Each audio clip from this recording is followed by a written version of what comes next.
Redline Logbook here for D. Gray Man's invasion of the Black Order arc. And we start off in this arc with Bok not paying attention. He's constantly messing with the arc even though River is telling him to stop. Basically, Bok is completely fascinated by what the arc is, because obviously in the Bible it mentions that the ark is supposed to be a ship, but this seems to be a giant multi-spatial dimensional box that's able to warp space and time, allowing you to teleport. But not just that, it also has its own rooms within it that its own dimensions. So it's like a multiple dimensional cube that is able to teleport you anywhere in the world that you choose. And because of this, Bok is beginning to question just what is the Earl? How could he have technology 7,000 years ago this advanced? It doesn't make any sense to him. And so he's just trying to figure out what the hell is going on.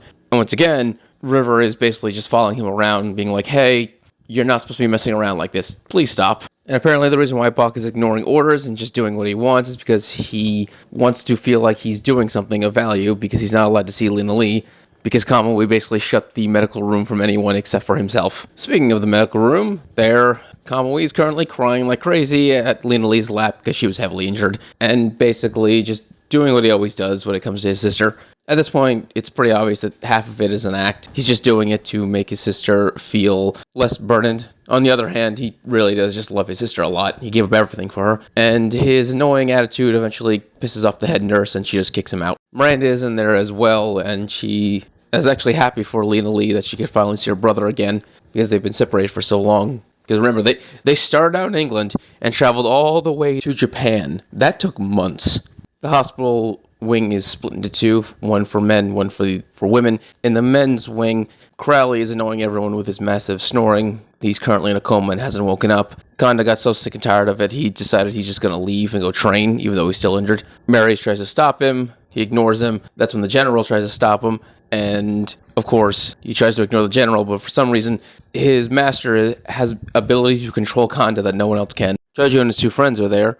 Jojo's excited he's going to be training as an exorcist soon. As for Robbie, he tries to have a conversation with Alan, but he doesn't answer. So when he pulls back his bed sheets, all that's there is his leftover meals. Alan's already left. Alan's back in the Ark, looking at the melody that he used to play the piano, and he feels sickened by this because he recognizes these symbols, but worse than that, it's like there's someone inside of him speaking in his head. And he asks Tim Campy if the path that he's taken, was it really his choice, or was it one that was chosen for him? And the reason why he's asking this is because the score is written with the same characters that him and Mana wrote when he was a child. It was supposed to be a children's game where you just write your own little code so you can talk with someone. Moving on, now that they have the Ark, they decide to have a massive meeting amongst all the bigwigs of the Order, being led by Malcolm C. Levelry. And his design is not subtle in the slightest. You clearly understand what this man's place is. And so the first thing he starts doing is questioning Cross. So the Order sent Cross on a mission 4 years ago to find and destroy the manufacturing plant of the Akuma. Cross decided to take on this mission by completely disconnecting himself from the Order in all forms of communication. Cross is all smug and proud of himself, like always, but McCullum reminds him that the only reason why he's not being punished for doing that is because he succeeded on his mission. And so he's just pissed and wants to basically crush Cross. We see 3 other officers there as well. The leaders of the Oceania branch, Andrew, the leader of the Middle Eastern branch, Luigi, and the leader of the North American branch, Rennie. McCullen states that even though they have slowed down the final battle by taking the egg in the Ark, this doesn't change the fact that it's still going to come soon. As such, they're going to use the Ark as a weapon against the Earl and the Akuma. Some of the officers and generals are against it, others are for it. It's a mixed bag. But the main issue that Bok ends up having is that McCullen basically talks about the Exorcists as nothing more than weapons to be used in this war. He doesn't really see them as humans. McCullen's response is basically only Exorcists can destroy Akuma and fight the Noah, and he doesn't care what he has to do. He's going to win this war, even if that means using them.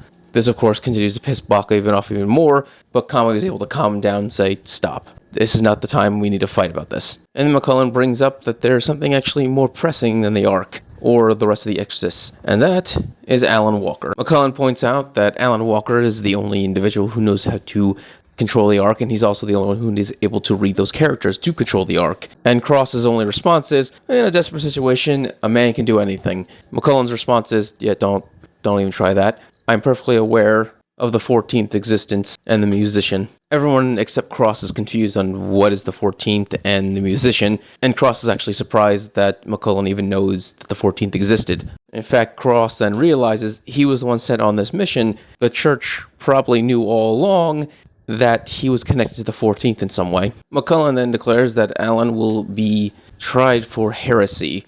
And that's when Kamui immediately is just like, wait, no, you can't do that. Because he realizes that anyone tried with heresy is just an automatic guilty verdict. And so he's trying to figure out what is the 14th, what is the player. He wants to understand what's going on, and he wants McCullen to explain himself. But Cross' response is, yeah, go ahead, do the investigation, and then we can try him later. So Cross isn't worried at all. He has complete and utter faith in what's going to happen. Kamui is obviously pissed off about this, and McCullen is like, great, I'm glad you understand. Also, you are banned from speaking with Alan Walker. And I'm going to have my guy here, Link, be a supervisor who watch over Alan at all times. So with the meeting over, we have a little time skip where Link introduces himself to Alan, tells him that he'll be investigating him going forward, and he offers him a pumpkin pie. Clearly, they have no interest in keeping the secret, which means Kamui was right. They're just going to have a guilty verdict right off the bat if they can. Apparently, Lena Lee heard that Alan is going to be investigated, and so she rushes into her brother's office, where McCullen is there having a meeting with him. And Lena Lee immediately just stops moving. She starts hyperventilating, sweating profusely. She fears this man with absolute terror because when she was a child, apparently he was the one in charge of keeping her in line, and he was not a good man about it. Let's just go with that. He seems to have a very weird, twisted personality because he immediately says hi to her friendly-like, stands up, and then offers her some baked goods he made. Not making that up. Obviously, Lena Lee is unable to respond to any of that because she's terrified. River immediately then grabs onto Lena Lee and then walks her out of there as quickly as possible, giving an excuse to why they need Lena Lee for something else away from McCullen. McCullen seems to understand why Lena Lee hates him and fears him, but he seems to also be upset about it. Like I said, this man's personality is warped. Anyway, Kamui then says, let's continue our conversation about the 14th.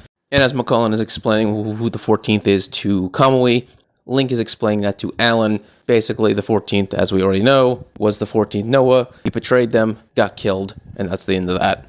Alan wants to know more, but Link's response is, well, before we get that, you have to answer all this paperwork. And he just drops down at least a 6 feet tall line of paperwork, telling Alan it has to be done by morning. And so the two of them are then forced to go to the library together. On the way there, they pass by Cross, who is currently drinking with General Cloud. She doesn't want to be there, but Cross is a womanizer. He wants to have a pretty woman there when he's drinking.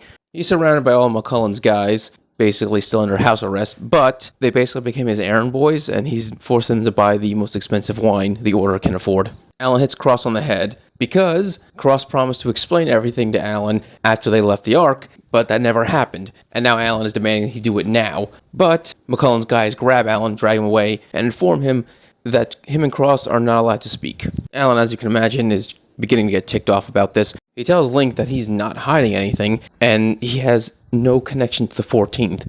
Link's response is, okay, then how were you able to move the Ark? And Alan actually comes up with what could be a reasonable response, which is that Cross used his corpse to basically hypnotize him and teach him how to control the Ark that way.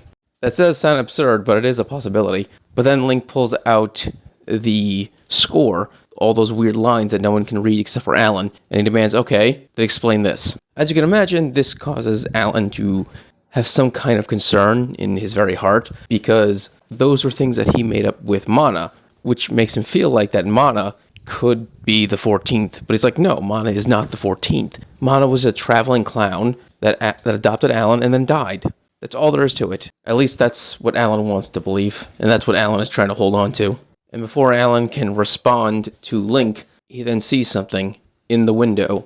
That shadowy figure that he met on the Ark. Alan starts freaking out, points towards it, but Link can't see it and just assumes he's trying to play mind games with him. And that's when Alan really starts to think, Mana, who are we? The next day, rumors about Alan being a traitor starts to spread all over the place, where now everyone's being suspicious of him. Obviously, people who know Alan personally don't like what they're hearing, and eventually it's to a point where Johnny snaps and starts yelling about how Alan is not a traitor. This is important because Johnny will in later arcs become a more important character, even though right now he's never been important. Of course, Alan has more important things to deal with at the moment, this being the fact that the shadowy figure is in literally every reflection that Alan looks at, mirrors, windows, no matter what it is, he's there. And Alan is getting so disturbed by it, he decides to basically brainwash himself into believing it's not a big deal, it's fine, this is completely normal. Robbie tries checking on Alan, see how he's doing, but Alan is basically doing what he always does. He has a smile and he's trying to be positive about everything. Robbie doesn't seem to be fully convinced, but then Alan is able to fuse the situation by saying he can be positive about anything, no matter how bad it is, after he dealt with his master's debts. Basically making a kind of joke and also pointing out the fact that Cross is a terrible master. So the two of them, plus Link and Bookman, walk past the lab where it's been completely quartered off, because the scientists finally were able to move the egg that produces Akuma out of the Ark, and they brought it into the main branch. And now they're going to start studying it. Robbie asked about his hammer, has it been fixed yet? But the science team is a little overworked trying to fix multiple innocents, trying to build one for Joju, and then also studying the egg, so they're overworked. We then pop over to Lena Lee and Kanda, who are meditating. Well, kinda. Kanda is trying to meditate. Lena Lee is there to get away from McCullen and is kind of annoying Kanda, so he can't really meditate properly. Kanda acts annoyed a little, but he also understands because apparently Lena Lee used to do this all the time. Whenever she gets afraid of McCullen, she would always run to where Kanda was because he was the only one who didn't try to question her or anything. He just let her be. Lena Lee does feel guilty about this because all she's doing is running away, and she knows it, instead of just dealing with the situation and standing up to her fear. And then in the intercom, she's ordered to come see Hirabaskara, and waiting there is both her brother and McCullen. Hirabaskara then analyzes the innocence inside of Lena Lee, determines that their synchronization rate is below 10%, and decides it's best to remove it from her for safety reasons. And then she explains to Lena Lee that things are changing, and that her dark boots may change from being an equipment type to a paramecia type. Khan, of course, starts to freak out because he understands what this means, but Lena Lee doesn't. She's kind of confused, but Hirabaska then explains that paramecia types end up actually sucking the life force out of its user, and they end up having shorter lifespans as a result of it. McCullen is slightly excited because he assumes that if Lena Lee's innocence becomes a paramecia type, that means she'll become stronger, which is great for the war effort. Kanda is once again feeling very depressed about the idea of his sister's lifespan being shortened, and the only thought that passes through Lena Lee's mind at that moment is that Crowley and Alan are both paramecia types. Some time passes and we go back to the science team who are studying the egg. That's when three of the heads of branches show up. Bach, the head of North America, and the head of Oceania, and they try to get in. Johnny says, no, it's been corned off. You guys aren't part of the main branch. You aren't allowed in. They're like, well, we're all scientists, and we're all brilliant, so we should be allowed in as well to study the egg. Johnny keeps telling them, no, and that is when he gets stabbed through. Everyone is completely stunned on what just happened for a second. That's when the Oceania branch then transforms into a Noah. It's a new Noah. Her name is Lulu Bell, and she is the Noah of transformation. She can shapeshift into any person or into anything. In fact, she even turns her arm into that bladed whip thing that stabbed through Johnny. Then a giant black pillar appears behind her, and an army. When I say an army, I mean a massive army of level 3s come out of it. As for the real Oceania guy, he's dead. His body is discovered by the two guys who are guarding Cross while they were on basically a mission by Cross to find expensive wine. Apparently, after Lulu killed him, she dumped his corpse into the river where the gondola is used underneath the Order. Alan, thanks to his eye, is the first one to realize what's happening, says that we're being under attack by Akuma and charges straight for the science room. Unfortunately, the door is blocked off by a black wall of goo and veins.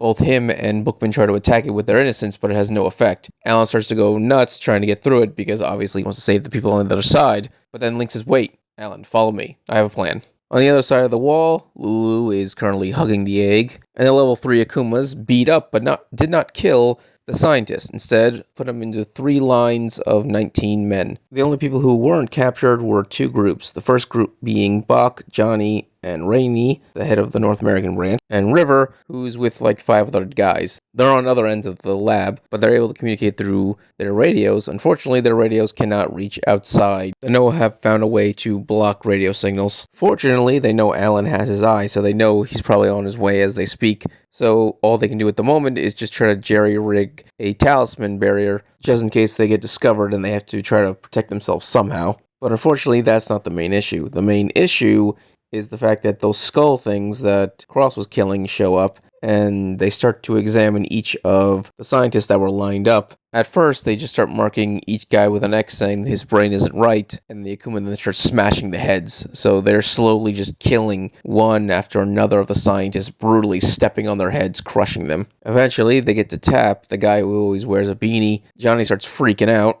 because he obviously wants to save his friend.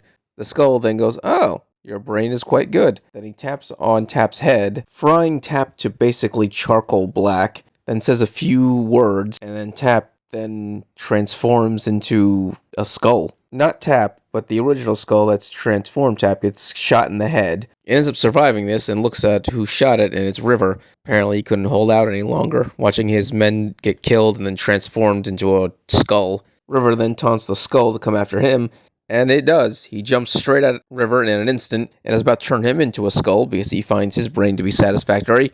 Fortunately for him, Alan appears, cutting the skull in half with his giant sword. Alan was able to get here because Link took him straight to the Ark, and Alan and Bookman were able to just jump straight into the room. A major alert is then sent out through the entire compound, informing them that they're being attacked by a bunch of Akuma, and that 2 Exis have already engaged. And an order is given out that all Exis that have the ability to fight to go there immediately and join in. Lina Lee, who just had her innocence removed, cannot join the fight, so she immediately rushes towards Hiroshika to get it back. Of course, she is then stopped by her brother. He then grabs her and Robbie and throws them both into the nurse's office and has the door completely locked up. Obviously, they both start freaking out because Robbie's worried about Bookman and Lina Lee's worried about literally everyone, and they both demand that they go to the fight. But Kamui's like, "No, neither of you have your innocence, you're not going." Lina Lee then says, well, Hiroshika can just give her back her innocence, and Kamui was like, "No, your situation rate's too low, you can't do that." And Lina Lee then tells him she already knew about the experiments where they were implanting innocence into people, and that they could just do that with her right now. Kamui is obviously against it because obviously all those experiments were a failure. Lina Lee then tries to argue that it doesn't matter as long as she can save everyone. And then Kamui cuts her off and says, "What? It's okay that you die?" And Lina Lee doesn't actually know what she's saying at that moment. She doesn't know what she feels. She doesn't know what she wants.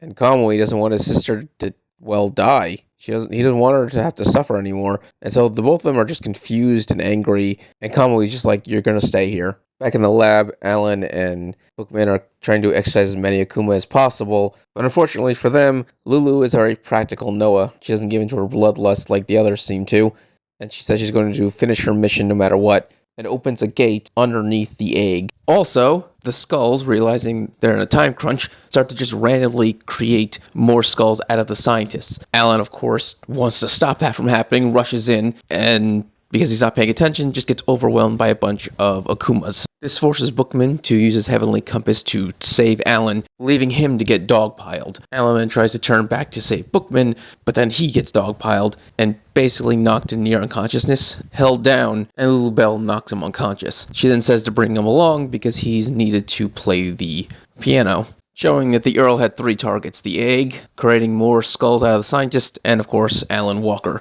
the player. The egg fully goes into the portal, Lulu Bell right behind, but the last thing she does is give an order to kill Bookman, and as you can imagine, the Akuma, doing as they always do, mock Bookman right before they kill him, because they just have to be as cruel as possible. 2 talisman berries then pop up, one surrounding Bookman, protecting him, and another surrounding Alan and the 2 Akuma that are currently dragging him into the portal, stopping that from happening. Johnny then screams to Alan to get up. This wakes Alan up, and he immediately exercises the 2 Akuma that are holding him down. And then Miranda appears, activating her time ability. She targets the egg specifically with her ability, and it comes back up out of the portal into the lab once more. And then from there, the rest of the X's that are able to fight, including the 4 generals, are all on the battlefield. General Sakalo is the first one to make a move, and he just starts ripping through Akuma with his double-sided blade. He basically becomes a tornado of death, just chopping up everything around him. He removes the mask of his, and apparently